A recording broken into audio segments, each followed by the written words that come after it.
Hey everyone, today we're going to dive into the Sinumerik ONE control system. You know that screen full of alarms and error messages? Well, we're going to show you how to turn that from something that's, a total headache into what is probably your single most powerful diagnostic tool. Okay, just picture this for a second. You're out on the shop floor, machine just grinds to a halt, and boom, an alarm flashes on the screen. What's the very first thing you do? For a lot of us, that's a moment of, let's be honest, pure frustration. But it really doesn't have to be. So let's get right into it. The best thing about the Sinumerik ONE is that it doesn't matter what alarm you're facing, big or small. The starting point for figuring it out is always, and I mean always, the same. It all begins right here. It's a super simple two-step process. First, you're going to hit that physical machine key right there on the control panel. Then, on the screen, just tap Diagnostics. Think of this as the central nervous system for your machine. It's where all the important info lives. Okay, so once you're in that Diagnostics menu, you're going to see it's not just one giant scary list of problems. It's actually organized really cleverly into a full diagnostics center, and it gives you a few different ways to see exactly what's going on. It's all broken down into 3 key areas. First up, you've got alarms. These are the big ones, the active, machine-stopping faults that need your attention right now. Then there are messages, which are more like informational updates, stuff that won't stop production. And finally, you've got the alarm log, and you really should think of that as your machine's diary. So, how do you know which one to pick? Well, just ask yourself this. Is the machine stopped right this second by a fault? Go straight to alarms. Do you just need to see the latest status update? Check out messages. But if you need to play detective and figure out the chain of events that led to a problem, the alarm log is where you need to go. So let's really focus on that alarm log for a minute, because learning to use this thing effectively, that's what's going to take you from a basic operator to a true troubleshooter. It is, without a doubt, your single best source of historical information. What's just amazing is the sheer volume of data it captures. A single log file holds up to 500 individual entries. We're talking every alarm, every message, every single system event, all logged perfectly in the exact order they happened. But wait, it gets even better. The system doesn't just keep one of these logs. It automatically saves the 50 most recent log files. This gives you this incredible historical archive of your machine's behavior, which is absolutely perfect for hunting down those tricky, intermittent problems that seem to come and go.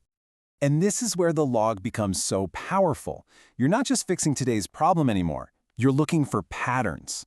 For example, are you seeing the same exact alarm pop up every single Monday morning right after startup? The log will show you that. But, and this is a big but, there's a catch. This incredibly detailed history is only as reliable as its timestamps. Seriously, if the time and date on your logs are wrong, you could be chasing ghosts, trying to connect an alarm to something that happened at a totally different time.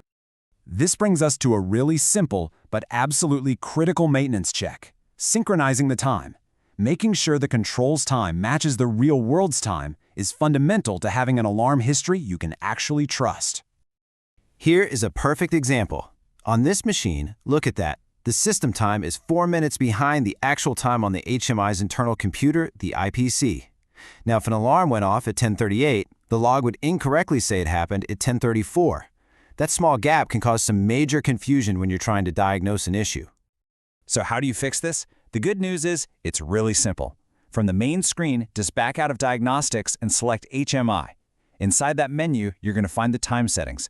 That's where you can see the difference and get everything all synced up. And that's it. This quick, maybe 30-second check is what makes your most valuable tool, that alarm log, truly reliable. Oh, and just a quick heads up, any changes you make here will typically take full effect after the next time you restart the machine. All right, so now that you've got the fundamentals down, let's get into a pro tip. Did you know you can actually customize how the Sinumerik ONE displays active alarms? You can tweak it to better suit your own personal workflow. We're talking about something called the alarm rotation cycle. You've seen this if you have multiple alarms active at the same time, they scroll in that status bar at the top of the screen. Well, this setting controls exactly how fast they cycle through. Now, I'll be honest, this setting is kind of buried deep in the menus, so follow these steps carefully. You're going to go from Machine to Machine Data, then you'll select Menu 2, then Display Machine Data, and finally, you'll scroll to find Parameter 9056. In this system here, you can see the parameter is set to 1.5 seconds.